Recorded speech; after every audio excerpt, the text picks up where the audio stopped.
একটা কথা কি জানো, হঠাৎ করে করা প্ল্যানিংগুলোই সাকসেসফুল হয়। অনেক দিন ধরে প্ল্যানিং প্রোগ্রামিং চলে, সেগুলো আলটিমেটলি ক্যান্সেল হয়ে যায়। তো যাই হোক, সরস্বতী পুজোর পরের দিন এই বেরিয়ে পড়েছি একটা মানে জায়গায় যাওয়ার উদ্দেশ্যে। মেনলি যাওয়ার জায়গা ছিল অন্য, প্ল্যানিং ছিল অন্য রকম, কিন্তু সেসব আসছি আস্তে আস্তে। তো এই ট্রেনে উঠে পড়েছি। গন্তব্য হচ্ছে ব্যারাকপুর, মঙ্গল পাণ্ডে পার্ক। কিন্তু তার আগে যাওয়ার কথা ছিল হাবড়ার একটা জায়গায়, একটা মিনি সায়েন্স সিটি টাইপের। কিন্তু শেষ মুহূর্তে একজন বন্ধুর শরীর খারাপ হয়ে যাবে, আমরা সেখানে যাইনি, যেতে পারিনি।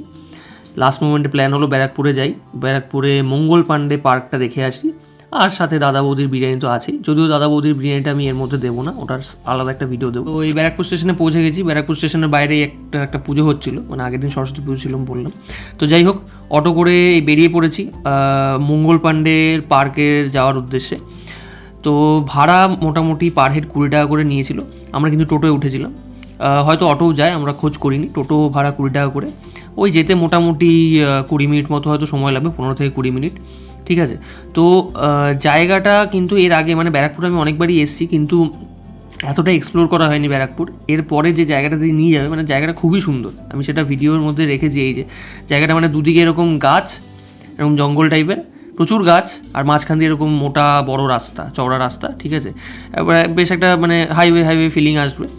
সুন্দর বেশ জায়গাটা, আর নিরিবিলি, আর বেশ ঠান্ডা, যেহেতু এত গাছ রয়েছে, ঠান্ডাও। তো ভালো লাগছিলো আর কি এই রাস্তাটা দিয়ে যেতে যেতে। তো মেইনলি যেটা বলা, আমাদের যে বন্ধু শরীর খারাপ, ওর প্ল্যান মানে ওর জন্যই আর কি ওই হাবড়া যাওয়া হলো না। মেনলি ওর জন্যই প্ল্যানটা করা হয়েছিল। ও ব্যাঙ্গালোরে চাকরি করে, তো ও এসছে অনেক দিন পরে কলকাতায়। ওর জন্যই প্ল্যানিং করা হচ্ছিল প্রায় 2 মাস ধরে, কিন্তু আলটিমেটলি ওর শরীর খারাপ হয় আর যাওয়া হয়নি, মানে সেখানে যাওয়া হয়নি। কিন্তু যেহেতু অনেক দিন ধরে প্ল্যান করা হচ্ছে, এবার অনেকে ছুটি ছাটা নিয়ে ফেলেছে, তো যাই হোক, আলটিমেটলি কোথাও তো একটা যেতে হবে, তাই এখানে চলে গেলাম।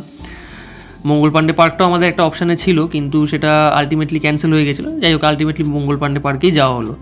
তো এই দেখো, জায়গাটা খুব সুন্দর, মানে এই জায়গাটায় আমি এর আগে আসিনি। তো সেটাই বলছিলাম টোটো দাদাকে, যে এই দিকটা আমার আসা হয়নি এর আগে।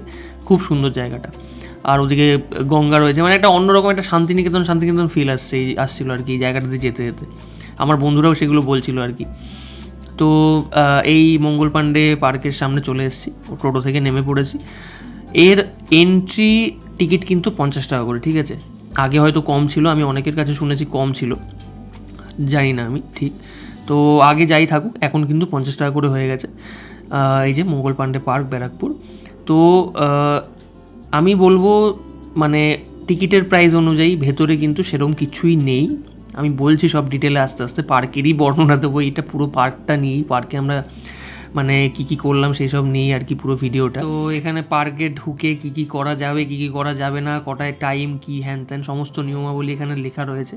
তো এই যে এখানে দত্ত টিকিটটা কেটে ফেললো, পার হেড বললাম যেটা 50 টাকা করে। এই হচ্ছে টিকিট, ঠিক আছে। তো এবার টিকিট নিয়ে আমরা আস্তে আস্তে ঢুকে যাচ্ছি।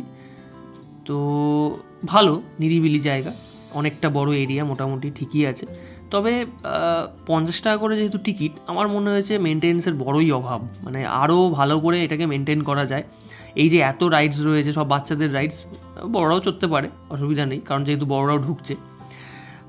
সিলেক্টিভ, সব রাইডে বড়রা চড়তে পারবে না, কিন্তু মানে যে কটা রাইড বড়রা চড়তে পারবে বা চড়ার মতো, সেগুলোও ভালো করে এরা মেনটেন করা উচিত ছিল। কিন্তু জায়গাটা সুন্দর, আর শীতকালে একবেলা কাটানোর জন্য একদম আইডিয়াল জায়গা আমি বলবো। খুব সুন্দর করে এই যে এই গাছ ফাছগুলো মোটামুটি ঠিকঠাক, এগুলো যত্ন করা হয় বোঝা যায়, কিন্তু রাইডগুলোর কিন্তু একেবারেই যত্ন নেওয়া হয় না, মেনটেন করা হয় না। আর যাই হোক, এই হচ্ছে মঙ্গল পাণ্ডের স্ট্যাচু, যার নামে এই পার্কটা। মঙ্গল পাণ্ডে কে ছিল আশা করি সবাই জানে। 1857 সিপাহি বিদ্রোহ, যেটাকে প্রথম ভারতের স্বাধীনতা সংগ্রামের প্রথম যুদ্ধ বলা যায় আর কি। তার কিছু চিহ্ন, এই কামান টামান এদিক ওদিক ছড়িয়ে রয়েছে, সারা শহর জুড়েই রয়েছে। ব্যারাকপুরে বিভিন্ন জায়গায় প্রচুর সেনা ছাউনি রয়েছে। তো যাই হোক, এই মঙ্গল পাণ্ডে ছিলেন সেই মানে বাংলার যে প্রথম সিপাহি বিদ্রোহ, প্রথম তো বাংলা থেকেই শুরু হয়, আর এই ব্যারাকপুর থেকেই শুরু হয়। সেই ব্যারাকপুরের সেনা ছাউনির একজন সেপাই ছিলেন হচ্ছে মঙ্গল পাণ্ডে, যিনি 1857 মেনলি ওই মার্চের দিকে এই বিদ্রোহ শুরু হয়, আর এপ্রিল নাগাদ তাকে ফাঁসি দেওয়া হয়। তো শহীদ হিসেবেই তাকে প্রতি শ্রদ্ধা জানাতেই এই পার্কটা করা হয়েছিল। তো যাই হোক, এখানে আমার বন্ধুরা একটু ওই রাইডগুলো চড়ছিল। আর এই দেখো, এটা হচ্ছে একটা রেস্টুরেন্টের পার্ট। তো এখানে রেস্টুরেন্টও রয়েছে, ভেতরে খাবার ব্যবস্থা রয়েছে, আর মানে একদম গঙ্গার ধারেও সিট রয়েছে, গঙ্গার ধারে বসেও তোমরা খাওয়া দাওয়া করতে পারবে, সেগুলো সবই আমি দেখাচ্ছি। তো বেশ ছিমছাম নিরিবিলি একটা জায়গা, বেশ ভালো লাগছিলো। আরও শীতকাল যেহেতু, একদম মানে ঠান্ডা পরিবেশ, যদিও খুব ঠান্ডা ছিল না, মোটামুটি হালকা ঠান্ডা, তবে মনোরম জায়গাটা। আর ওয়েদারটাও ঠিকঠাক ছিল। এই বসার জায়গা রয়েছে এখানে, এই একদম গঙ্গায় দেখো, পুরো একদম মানে সামনে থেকে পুরো গঙ্গা দেখা যাবে, হালকা রোদ পড়ছে, ওদিকে নৌকো টৌকোও রয়েছে, হয়তো ওই নৌকোগুলো চড়াও যায়, আমি ঠিক জানি না, হয়তো চড়া যায় আশা করি। তো যাই হোক, এই হচ্ছে গঙ্গা। আর ওদিকে সিট রয়েছে বসে খাওয়া দাওয়া করার জন্য, যেটা আমি বলছিলাম রেস্টুরেন্টের যে খাওয়া দাওয়ার ব্যাপারটা। বুড়ো বয়সে যদি কোচি হওয়ার শখ হয় তাহলে এই যে ঠিক এরকম লাগে দেখতে ব্যাপারটা। যাই হোক, আমি শুধু ওদের বলবো না, আমি নিজেও চড়েছি, সবাই চড়েছে ওখানে। তো ঘোড়া আর চড়া ছাড়ার তো কিছু করার নেই, তো যেগুলো চড়া যায় আর কি। এটা তো উঠেছিলাম, হেভি লাগছিলো এটা উঠে, মানে বেশি স্লিপারই নয়, আমি ভেবেছিলাম একটু স্লিপ হবে, তো মাঝখানে মাঝখানে বেঁধে বেঁধে যাচ্ছিলো এই জায়গাগুলো, টানেল মতো আর কি। তো আমি আর দত্ত ওই সিঁড়ি দিয়ে উঠছি, মানে বেশ মজা হচ্ছিলো, কিন্তু মানে মনে হচ্ছিলো ছোটোবেলায় ফিরে গেছি একেবারে। ছোটোবেলায় এরকম পার্কে প্রচুর খেলাধুলা করতাম, মজা হতো বেশ।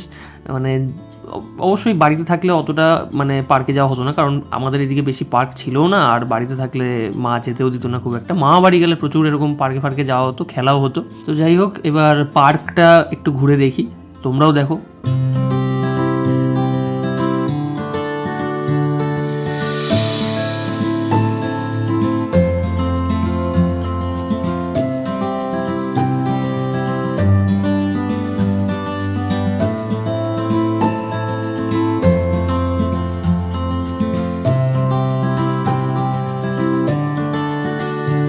তো আগের রাইডগুলো দেখলে, আগের রাইডগুলো কিন্তু খুব একটা ভালো অবস্থা ছিল না।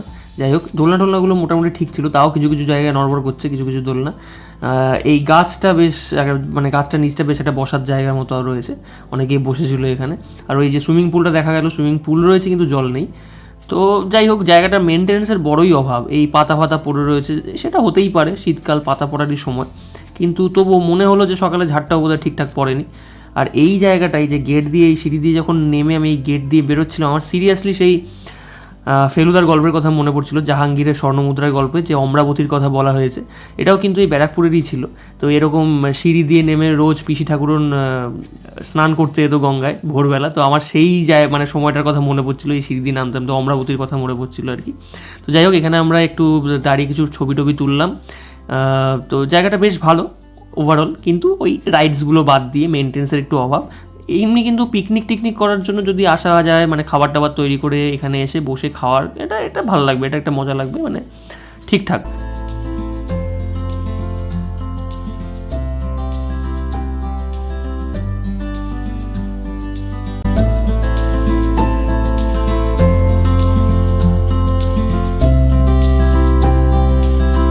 এখানে এরকম মুখোমুখি দুটো জিরাফের করে রেখেছে, স্ট্যাচু টাইপের করে রেখেছে। ওদিকে একটা হাতির স্লিপ ছিল, ওটা আমি দেখাচ্ছি একটু পরে। তো জায়গাটায় কিন্তু বেশি লোকজনও সেদিন আসেনি, যারা এসেছিলো তারা হচ্ছে সরস্বতী পুজোর পরের দিন যারা আসতে পারে জোড়ায় জোড়ায়, তারাই ম্যাক্সিমাম এসেছিলো। ফ্যামিলিও কিছু এসেছিলো, এই যে বাচ্চা কাচ্চা সব খেলাধুলা করছে এখানে, ওটা একটা টম টাইপের লাগছিলো দেখতে। আর এই কিউট, মানে টাপটা বেশ কিউট মতো লাগলো। এই জায়গাটা কিন্তু আমরা বেশ কয়েকটা ছবি টবি তুলেছি এই সাইকেলের চাকার পিছনে দাঁড়িয়ে। আর এটা দেখো কি সুন্দর, মানে পাতা দিয়ে, মানে গাছটাই পাতাগুলোকে কেটে কেটে কি সুন্দর করে একটা, মানে শেপটা সুন্দর করে দুটো মহিলার শেপ দিয়েছে, বাচ্চা নিয়ে রয়েছে। আর এই যে সেই হাতিটা, মানে এই হাতিটার স্লিপটায় চড়ার ইচ্ছা ছিল আমার, কিন্তু যাই হোক সেটাই আর চড়া হয়নি। তো এই পুরো জিনিসটা দেখালাম হচ্ছে গেট দিয়ে ঢুকে সোজা গেলে বাঁদিকে একটা রাস্তা ঢুকে গেছিলো, এই বাঁদিকে গেলে হচ্ছে এই মন্দিরটা, ঠিক আছে। মন্দিরে মেনলি একটা শিব মন্দির, ভেতরে শিবলিঙ্গ রয়েছে, আর মন্দিরের বাইরে এরকম বিভিন্ন দেবদেবীর মূর্তি এরকম তৈরি করা রয়েছে, মানে মন্দির লাগো আর কি। এখানেও আমরা একটু দাঁড়িয়ে ছবি টবি তুললাম। রোদের প্রচণ্ড তেজ ছিল, আস্তে আস্তে গরম পড়ে যাচ্ছে, মানে আমাদের কলকাতায় শীত পড়ে হচ্ছে 2 সপ্তাহের জন্য, 15 দিনের জন্য শীত পড়ে, বাকি টাইমটা ওই গরম আর বসন্ত মিলিয়ে থাকে। যাই হোক, মোটামুটি এই ছিল ঘোরার, আর বেশি কিছু দেখানোরও ছিল না। তো আমরা বেরিয়ে পড়লাম, মোটামুটি 1.5 ঘন্টা মনে হয় ছিলাম, 1 থেকে 1.5 ঘন্টা আমরা পার্কে ছিলাম। তারপরে টোটো নিয়ে বেরিয়ে পড়লাম, দাদা বৌদির হোটেলে যাব, গিয়ে খাওয়া দাওয়া করবো, কিছু খেতে হবে দুপুরবেলা। তো সেই ভিডিওটা আর আমি এর সাথে জুড়ে দিইনি, কারণ তাহলে অনেক বড় ভিডিও হয়ে যেত, এত বড় ভিডিও এমনিতেও কেউ দেখতে চায় না। তো এই যে এই কামানটার কথাই বলছিলাম, যে এরকম প্রচুর নিদর্শন সারা শহর জুড়ে ছড়িয়ে রয়েছে, যেটা প্রমাণ দেয় যে এটা মানে ব্যারাকপুর একটা বড় সেনা ছাউনি ছিল সেই সময়, ইংরেজ আমলে। তো যাই হোক, এর পরের ভিডিওয়ে আমি দাদা বৌদির ব্লগটা আনবো। তো ভিডিওটা ভালো লাগলে লাইক করে দিও, চ্যানেলটা সাবস্ক্রাইব করে দিও। আজকের মতো টাটা, বাই বাই।